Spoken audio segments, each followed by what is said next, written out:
is just going to be huge in this matchup. Which player's Batterskull? That's the question. Well, I think Dustin's. I think that he has, well, I guess there's a lot of ways to switch it up, but he has counter spells. Right. He can try and stop them, and, you know, he has a, I would give it to him on this one, but in sideboard, looking at it, it looks like Steven has some Crossing Grips. Right. He also has chokes. Ooh.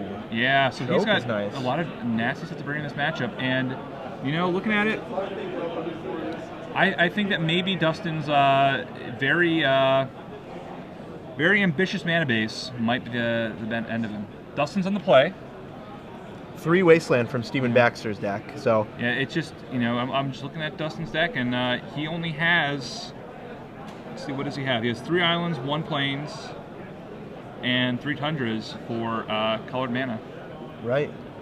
So it would not be that hard to just get him, you know, just wasteland him out. Make it really hard for him to play his double blue spells. Especially with choke afterboard. Yeah, choke, if he can resolve the choke. Right, and then afterboard, Stephen Baxter can aggressively target the basic islands with the Vindicates, aggressively target the basic planes. Yeah. We'll see how it plays out. I think there's going to be a lot of play in this matchup.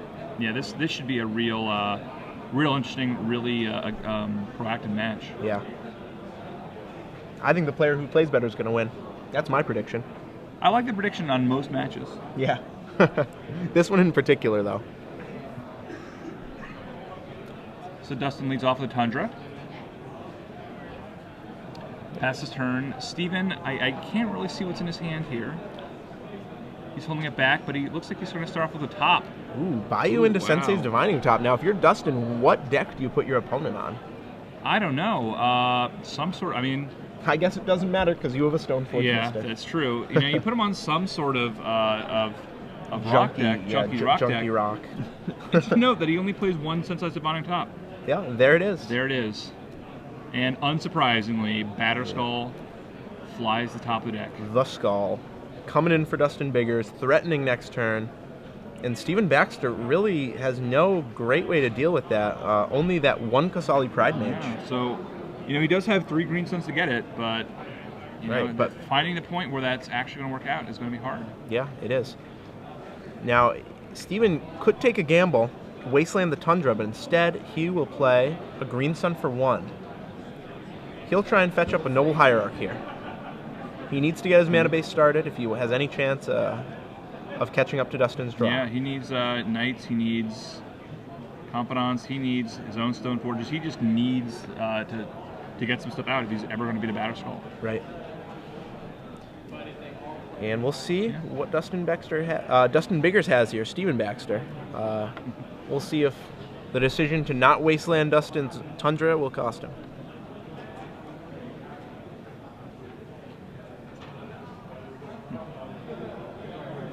Nope. Nope. He is going to Brainstorm. Wow, so really, really powerful opening for Dustin Biggers. Oh, wow. Wow, indeed. And we see a sword off that. That might be very big here.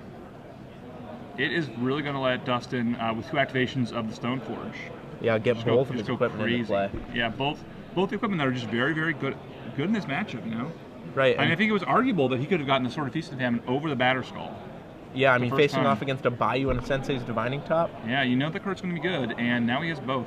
Right. Now, this is a great draw from Dustin Biggers because he can go end of turn, Violent Batterskull, untap, play a land, Violent Sword, Equip Sword, and all of a sudden, Stephen Baxter, if he takes that hit. He can't chump block it. He can't do a whole lot against it. Right.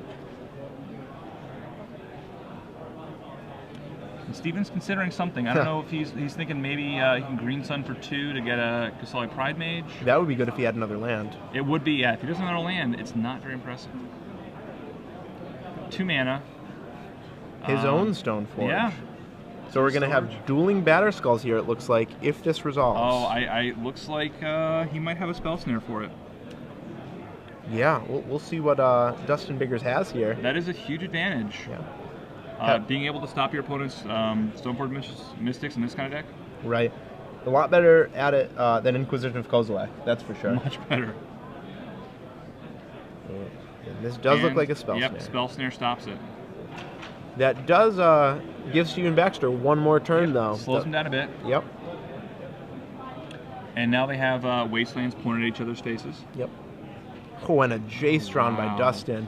Now, if I'm Dustin, I slam that Jace, I bounce that Noble. I agree. I completely agree. You just get so far ahead on mana. Yeah, with the Wasteland in play, you'll be able to Wasteland next turn. And you already know, Steven missed a land drop. Yeah. So he gets behind on mana. That Wasteland is going to be a huge game. Wow, Dustin just says go. I think slamming the Jace is by far the best play here. I agree. I mean, he would have to draw another land if he is afraid of Vindicate or Maelstrom Pulse. Right. So we'll see what he has planned. He might have a counterspell in his hand. Knight of the Reliquary. And what does Dustin have? Stop that. Does he have he's got plenty of stuff in his deck. He's got swords, he's got counterspell, he has Force of Will.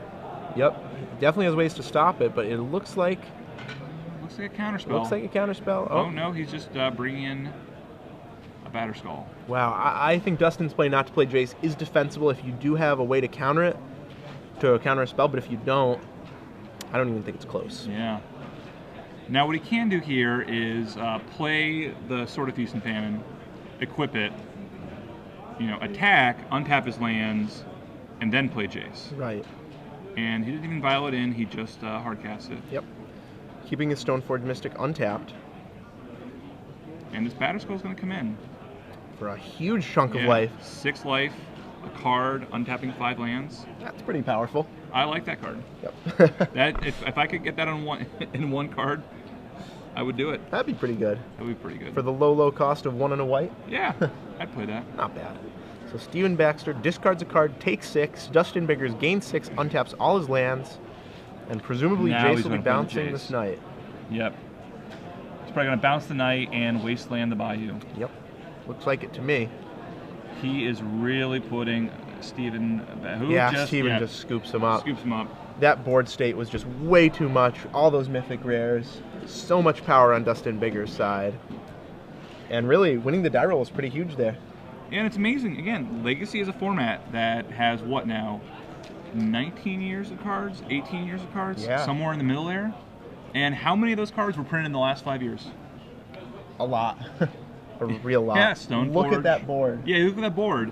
The lands, the lands are all over 10 years old, but pretty much everything else has been printed in the last 5 years. Yeah, you had Stoneforge, Batterskull, Sword, Jace, Noble, Knight. Sensei's Divining Top wasn't. Wasteland wasn't. A little older than that. Yeah, a little older, but not much. Almost all of that board could be played in Modern. Pretty close. If they weren't all banned. Yeah, that's a small issue. Sure. That's a small detail. But looking ahead here to the post-sideboard games, we already talked about it a little bit. Choke for Steven Baxter. Crows and Grip for Steven Baxter. Thrun the Last Troll. Yeah, he really has a big sideboard for this. Yeah, he does. Which is not surprising, because Blue-White Stoneforge is definitely one of the top Legacy decks. Yep, Tier 1. Yeah, Tier 1. It's hard to really quantify what Tier 1 means in Legacy.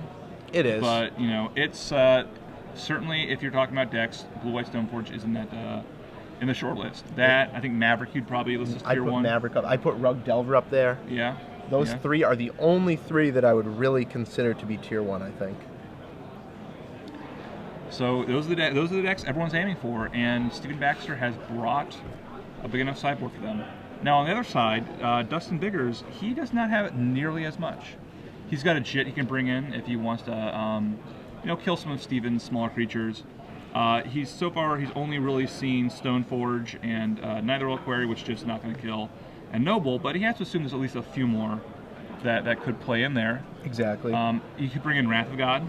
Yep, he definitely will. And I think he will. Yeah, I think you're right. That's great against almost every Noble Hierarch deck. But the rest of the cards, maybe the Paths. Path is all right. I might see him bringing in a few. I don't think he'll bring in the full 3 though. He really has to figure out what mix of threats and answers he wants here. Yeah, it doesn't have a whole lot that is really good to sideboard out in this matchup. So he's going to really have to work to figure out what the optimal deck is post-sideboard. Right. That's usually the hard part about these Legacy decks. All the cards are just so good, you have to figure out how you want to configure your deck post-board. It's pretty tough. I mean, you cannot take out Spell Snare versus any Stoneforge deck. No. Especially not on the draw. Cannot. Yeah, and he doesn't know it yet, but this deck has Dark Confidant. You know, he might suspect that. It's hard not to. Exactly. That's a pretty big card in this format, but... You know what? I would probably take out Force of Will here if I was Dustin Biggers. That's a card that's really going to underperform in this matchup. That's probably true. I believe that. You know, countering Stoneforge Mystic is okay, but you'd way rather just Spell Snare it. You'd way rather just Swords it. Well, you'd rather, but you do have to consider that you're on the draw. Right. And you know, unless you have a Spell Snare, how do you deal with a turn 2 Stoneforge Mystic? Fetching up a Batterskull? You probably just Swords the Mystic. Not the best solution, but it works. I would be way more likely to take out Force of Will on the play. I'll definitely give you that. That's for sure. I would probably keep like 2 on the draw, 0 on the play. That'd probably be my configuration. I can get behind that. Yeah. So these players, both playing for top 8, sitting on 16 points. They're 5-1-1. They just need one more win, and then they just have to pray that their tiebreakers get them there. Yeah, and sometimes it happens.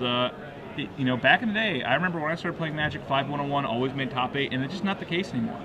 The larger tournaments get, the harder and harder it is to not go X1. You know, more and more X1-1s are missing on tiebreakers, and we've seen this game, or this tournament, if everyone drew up to X1-1, what, 3 people would miss?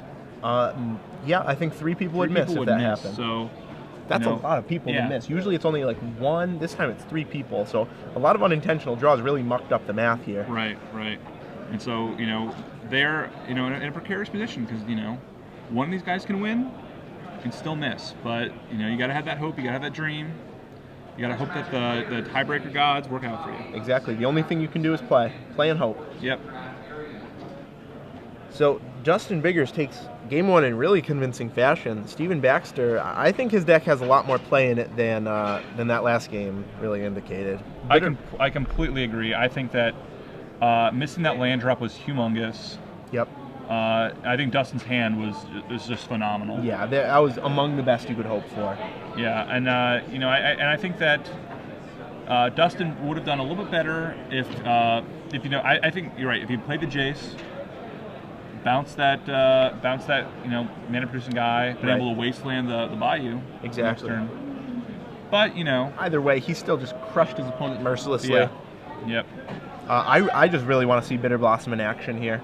I would love to see us start turn 1 Inquisition, turn 2 Bitter Blossom. Bitter Blossom is quite the powerful card. Yeah.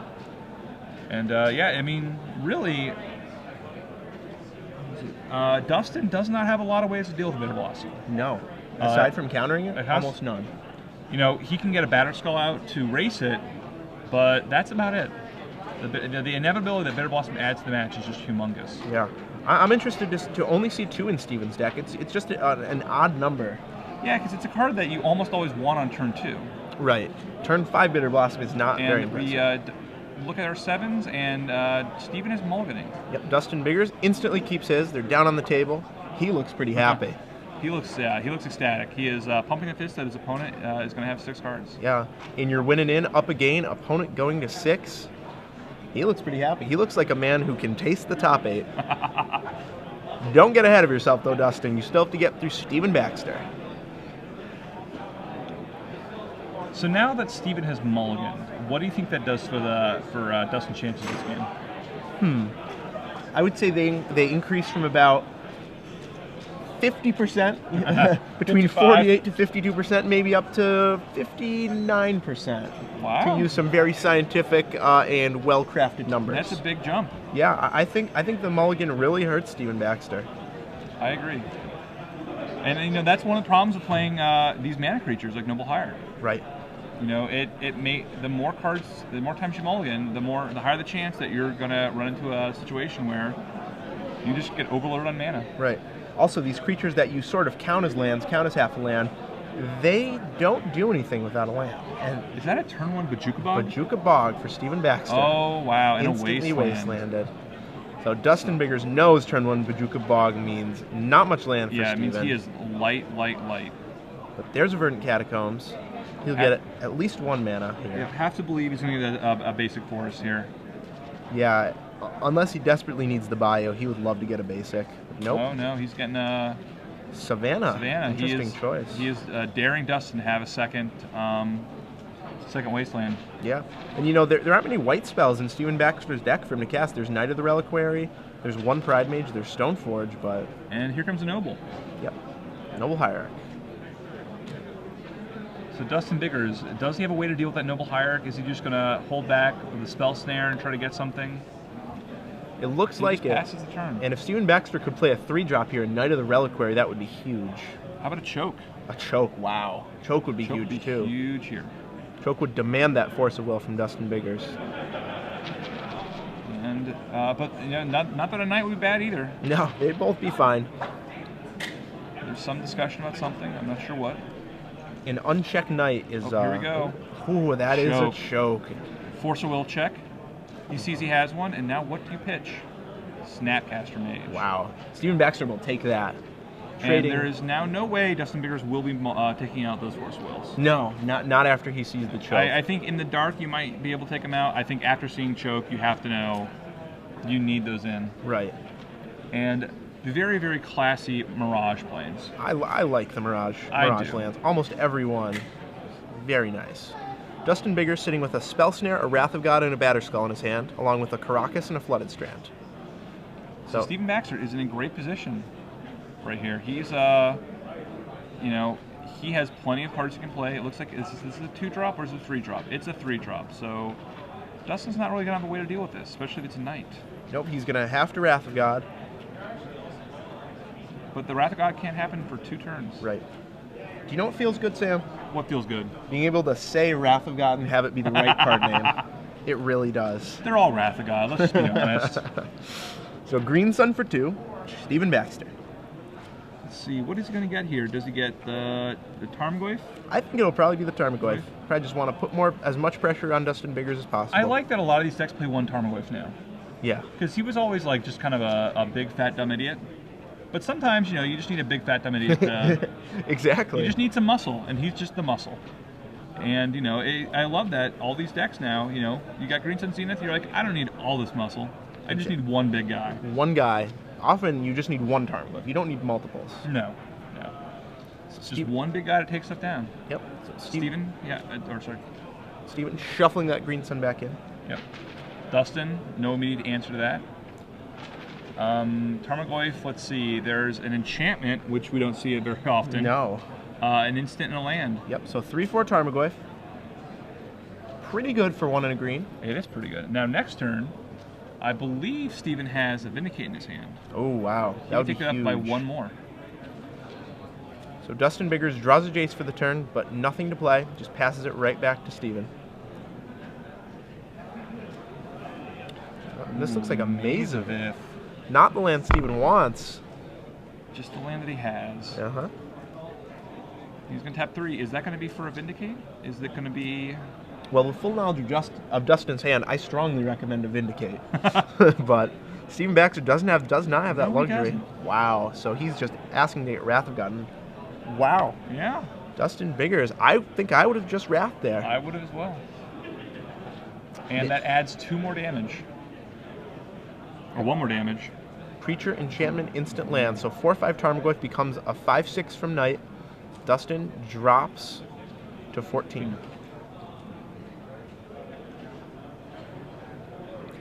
Yep, Steven reminds him about Exalted. Dustin corrects his life total. And have to imagine we'll see Wrath here. I think that's probably the play. He might give Steven 1 more turn to play a creature. That Flooded Strand does not tap for mana. There we go. Nope, so white, blue floating, and Stephen Baxter has to know it's coming here. I mean, he knows it's that or Jace. Right, and you know, he could play a Jace here. He could. Give Stephen Baxter some more time to overextend. I still like going with Wrath, though. Yeah, to clear the board, you know, leaving your opponent at 2 land, that just seems way too good. Especially because he has a Wasteland in his hand. Yep, it'll make that Spell Snare look a little embarrassing if you Wrath, but you have to realize you made a mistake and just slam the Wrath here. Yeah. No, Jace. Dustin has other plans. And Jace will bounce that Tarmogoyf. It's the only mode it can enter right now. Oh, now, wow, he brainstorms. Interesting. I can't say I like it. Yeah, that Jace is just going to die. Yeah, it's going to be a glorified blue 2 brainstorm. imagine if he had not cast Spell Snare, untapped, played Wrath of God, his opponent sitting on 2 land. Yeah, I can't help but feel that Dustin messed up a little bit this game. And Steven, before I was thinking, well, maybe he'll just, that he might, if there was a Wrath of God, then he could wait a turn and vindicate the Jace, but now he can just attack the Jace. Right. Dustin Biggers will save 5 damage from that. And now, Steven Baxter does have the decision. He could just vindicate the Jace, giving Tarmogoyf +2/+2.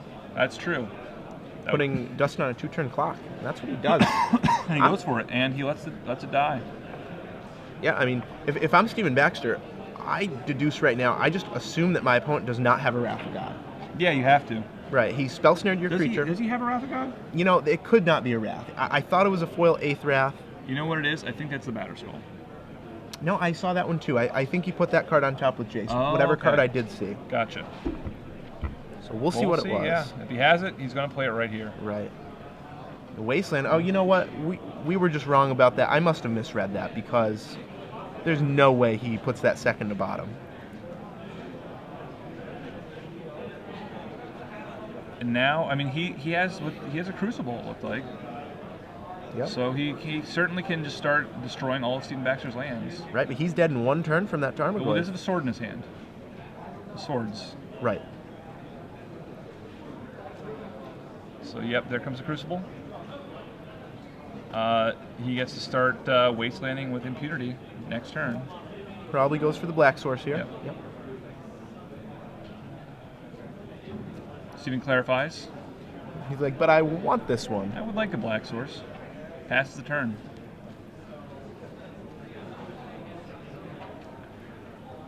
Steven Baxter cannot be...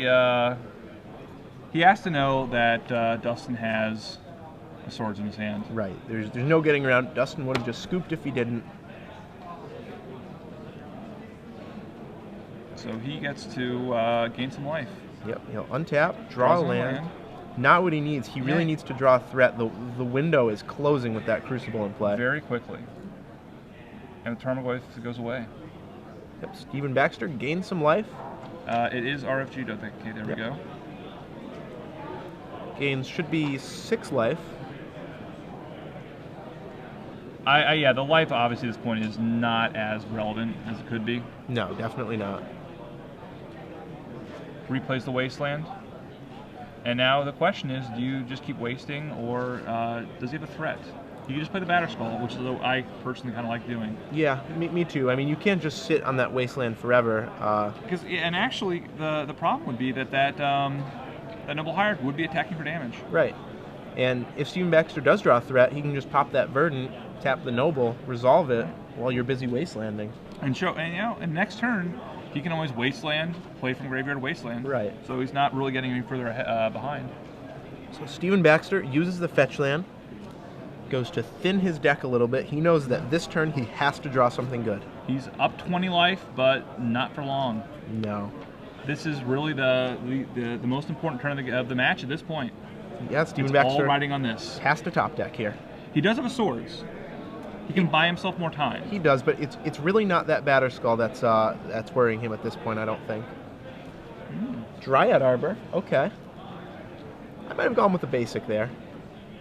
I probably would have too. He knows that he's got Wasteland recursion. But he wants to connect with this Dryad Arbor. Maybe he's hoping to draw some sort of equipment. Yeah, if he gets a sword. Yeah, light and shadow. Would return no creatures.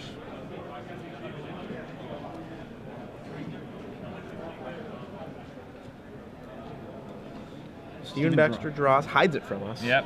He just wanted to see what is going on in his brain. It is a secret to us and to Dustin. Ooh, Sword of Light and Shadow. There is the Light and Shadow. Okay.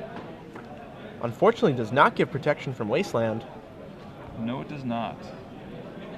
Oh, actually, Steven Baxter has that Kozali Pride Mage in the graveyard from earlier, the one that got spell snared. So assuming he can connect with that sword... Which does give protection from Batterskull, too. Right. Protection from Germ Token. Batterskull comes in. Yep, Stephen Baxter Discards a land. chooses not to swords it. Well, he's, oh yeah, right, he doesn't use sword. I guess he wants to save that for a real threat here. And 4 mana, could this be a Jace? Jace would be pretty big right now. Oh, it's looks like an Elspeth. Oh. Another card which does not actually, No. cannot block. Is it an Elspeth? It looks like it's an Elspeth. It's a white card that I don't recognize. It might be from Elspeth versus Tezzeret. If it is an Elspeth, that token is also not going to be able to block. Oh, that's an old school Wrath of God. Oh, it's an old school Wrath of God. Yep. So, God says die. This is this is huge. Noble Hierarch to the bin. Noble Hierarch and the Dryad Arbor. And the Dryad Arbor. And Wasteland this turn. Wow. So powerful for Dustin Oh no, Biggers. it's not Wasteland because he played. He played Oh, Flooded Strand. Yeah, he played Flooded Strand. And so that was the card that I thought was the Wrath of God. I gotcha. So next turn, he is just going to Wasteland that last land of his, and he has all the time in the world to recast and play Batterskull. Yeah. And now if Stephen Baxter had just gotten a basic with that fetch land, he'd have 1 mana source in play, better than none.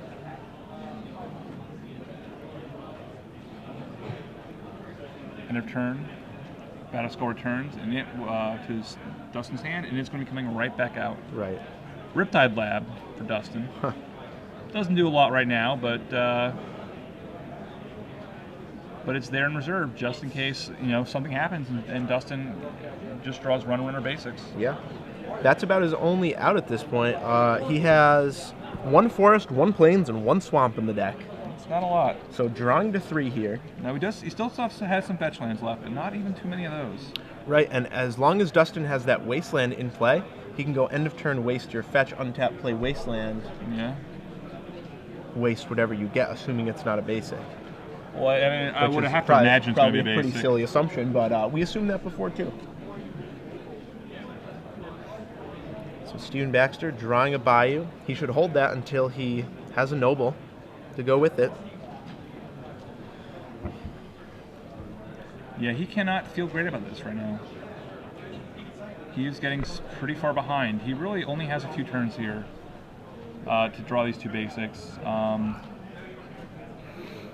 Even beyond just the the life swings, the more cards Dustin draws, the less likely that anything's going to resolve. Right, and we know Dustin has a Force of Will in hand, but Stephen can't know that. He still has to have a little hope at this point.